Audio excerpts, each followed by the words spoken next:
Would you like to see Pontiac back? I know there's a lot of Pontiac lovers out there. And you got to think about it. Man, they could bring back the Fiero, have this little hybrid Fiero sporty car. 3, 2, 1.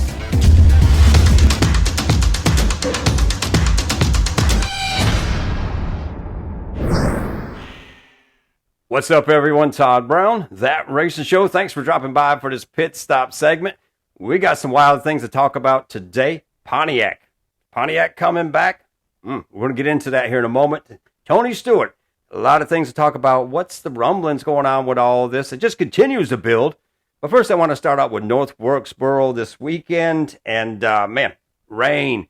Rain is the subject once again this year at North Wilkesboro. The Cars Tour race getting canceled last night because of the weather, which sucks for them guys. This is like their biggest race of the year. In front of this crowd with the NASCAR people and weather.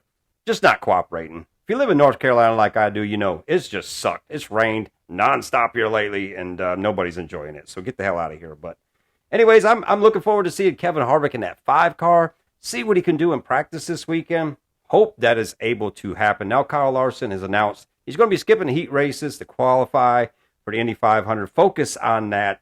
You're going to have to start at the tail end of the All-Star race. So it's going to be interesting to see how this plays out. Might end up raining all through the weekend, and he gets to run everything after this little break if it does happen. But we'll just have to wait and see. Tony Stewart. Tony Stewart has been in the news so much here lately. Stewart Haas Racing to talk about what's going to happen in 2025. The announcement, he was taking offers for charters. Originally, people were thinking a couple charters and everything else. That got people talking right there.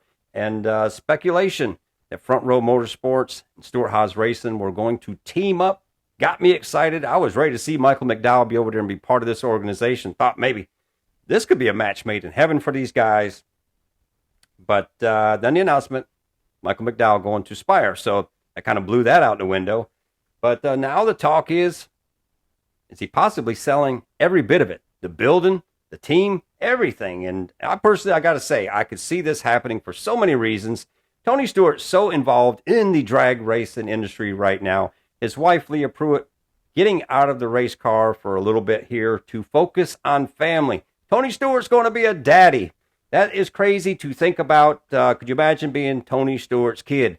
Man, that would be stories of a lifetime right there alone. But the thing is now, if he does sell all the organization, where does everybody go? I mean, you got to look at it. We got Noah Gragson, Chase Briscoe, Ryan Preece, Josh Berry over there. If this sells, where do they go? Where do these drivers go? And right now, when it's already a early, silly season, because obviously Michael McDowell going over to Spire, which booted Zane Smith out of a ride. And you got to look at right now, Trackhouse. If they want to keep these drivers, they need 2 charters for themselves because they got Zane Smith and Shane Van Gisbergen needing charters to put them in their own in-house team again. Right now, of course, they're on loan with the different teams, but this is interesting right here to me because if you look at the other teams that are looking for charters, you got 2311 needing a charter. This is obviously a Toyota team. I don't see them taking on any of the drivers currently at Stewart Haas because you've got Corey Heim, you got Chandler Smith, you got these other Toyota drivers just waiting right there, proving themselves right now to move up to the Cup Series. So I don't see that happening in any aspect. Then RCR looking for another charter. RCR obviously needing Austin Hill to come up to the Cup Series. He's ready, needs to be there. So obviously not going to take a Stewart Haas driver for that right there. And RFK. Now, RFK could take one of these drivers right here. I could see him taking a young driver, bringing him into the Ford camp with RFK, continuing that little business that they got going right there with drivers staying with a manufacturer. But and also Legacy's out there a little bit, kicking around their name about possibly doing something. But again, this is Toyota. And again, with all the Toyota drivers that are coming up through right now, I don't see one of these drivers coming into the mix. Now, what's interesting here also is this week, Dale Jr. has talked once again about his interest in a charter, talking about what him and Kelly want. He's saying, he needs to bring in financial investment to buy a charter right now. And if this is not possible, that he's interested in considering the idea right here of investing in a current team. And what he was talking about was a single car team where he could be in a leadership role with the organization. And that brought me to the idea of thinking about what are the single teams that are out there right now. And we got the 21 car. We got Wood Brothers Racing, which is a Ford. That just doesn't seem like any match right there at all, because obviously Junior with Chevrolet, Wood Brothers with Ford. So I kind of got to mark that one out. Another one is the 33 RCR car with Austin Hill. Obviously wanting to come up through there. And this could be a different organization formed off of this if it was a possibility. But then you got them running ECR engines, and Junior's got his affiliation with Hendrick. It's so long here, so I kind of don't really see that happening in that aspect. But then it brings me to a team that there's a possibility. That's the 47 team there, the JTG Doherty Racing team, who does run Hendrick power plants and everything with that. So there's obviously an affiliation right there. This is a single car team, and there's rumors right now about one of the owners, kind of going over there to Toyota and taking a sponsor with them. So if you brought Junior in, you could attract some sponsorship with that. But Ricky Stenhouse just re-signing, so I don't know how Ricky and Junior would, if that's his choice of a driver or something like that. So questions with that right there. But that brings me to one other team out there that is a single car team competing, not full time, but that's the 62 car for Beard Oil Racing. And again, not competing full time right now, but with the help of Junior, this could be a possibility to invest together, buy a charter. And you just think about it, because at this point right here, Junior could name his own driver and put who he wants in there. He's got Noah Gregson and Josh Berry over there. Two drivers who drove for him in Xfinity cars that he could finally put in his own car in the Cup Series. And obviously, I think it would be Josh Berry if something like this did transpire, because Josh and him have a long history together, and I could see something like this happening. But either way, man, there are so many drivers right now. They're questionable where they're going to be next year. And the cool thing about this is Junior's also not wanting to get out of the Xfinity Series. So Junior could keep his Xfinity team going, be invested in something like this, and, who knows, continue to grow down the road in the future. And that also brings up Stewart Haas, because I don't see Tony Stewart selling a Cup team and keeping an Xfinity team. I mean, why would you do that for any reasons? And then you got Cole Custer and Riley Herbst. Cole Custer obviously wanting to get back up to the Cup Series. Riley Herbst proven himself in the Cup Series on the super speedways and equipment that probably shouldn't have finished where he finished. So it's going to be interesting to see where all these drivers go to and who ends up with these charters. Pontiac. Pontiac is in the news right now for a wild reason. Pontiac taking out a back page ad in Car and Driver for the May and June issue, announcing that they're back. Here's what they had to say. Make some noise. Pontiac fans, it's been a weird 15 years since we left, hasn't it? Now, we can't definitely say that Pontiac's absence influenced the events we all have been through, but come on. Caffeine comes out of Four Loko, and now it's in lemonade? Everything on the road looks like an Aztec now? You need us. America needs us. The future needs us. So Pontiac is back. Our first model is a hybrid. Surprised?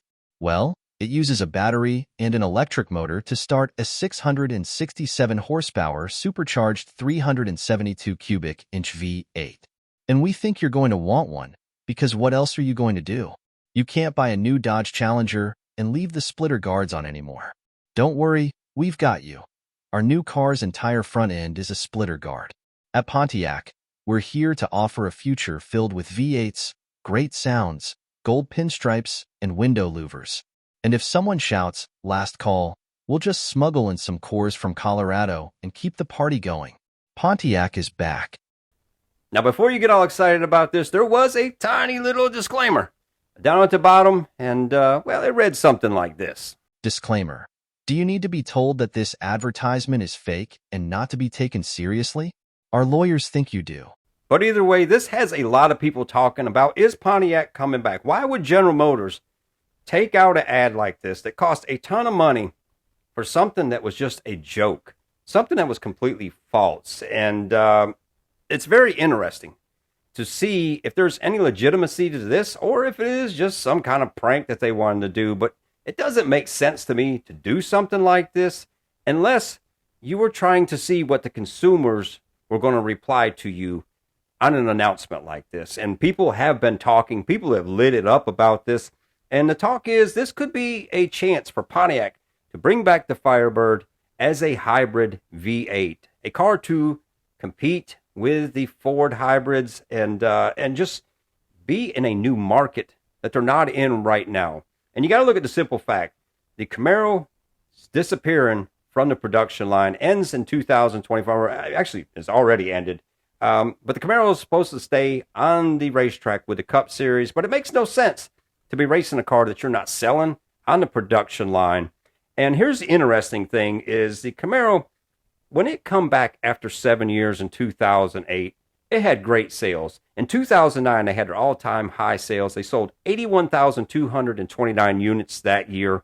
But then it started to decline and continued to decline. And last year in 2023, they sold 23,678 units. And that's when they said, you know what?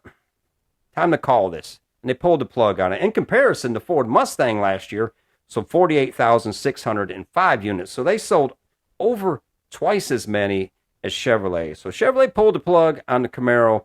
And we're kind of sitting with what do we do with NASCAR? And here's this possibility of bringing this car in. And I know this is a long shot that anything like this could happen, but could General Motors be fishing to see if consumers would buy and get into this? Because when you look at those numbers, 81,000 units sold that very first year, that's money to them. So they could be just seeing what people are going to do to react to this. And obviously, if they did something like this, it would be on the racetrack. Not much different than the Camaro. You can see the designs here, and man, they make some awesome looking race cars, or would make some awesome looking race cars. And they even mentioned a front splitter in that ad, which was interesting to me. So something to follow right here, because General Motors, I mean, the only other opportunities is the Corvette, which looks like a Ferrari now. I don't see that happening, although the Toyota Supra doesn't look like the Toyota Supra, so there's possibilities with that. But the other is the Cadillac CT4 and CT5. And if you take a look at this ride right here that's been showing up at the racetracks, kind of looks like a little Cadillac grill right there. So interesting either way what's going to happen with this, to see what General Motors production car makes it into the Cup Series here going to the future. And interestingly enough, guess what 2026 is? The 100th anniversary for Pontiac. So, could it be a possibility? Anyways, want your opinions on this. Tell me what you think about all this. Would you like to see Pontiac back? I know there's a lot of Pontiac lovers out there. And you got to think about it. Man, they could bring back the Fiero, have this little hybrid Fiero sporty car. I mean, there's so many options that they could do. But I'm really looking forward to seeing what happens. And man, like I say, I want your opinions on all of this right here. What do you think about Tony Stewart being a daddy? Would that's just wild. Wild to think about. Me and Tony about the same age. I couldn't imagine having a kid right now. I got a grandson that's 10 years old, so hell no, I couldn't deal with that. But anyways, hope you're off to a great week. If you like what I'm doing, hit that subscribe button down there. If you don't like what I'm doing, hit that subscribe button down there, because I'm going to talk racing either way. But anyways, once again, hope you're off to a great week. Let's hope that weather holds off. And man, see you at the checkered flag.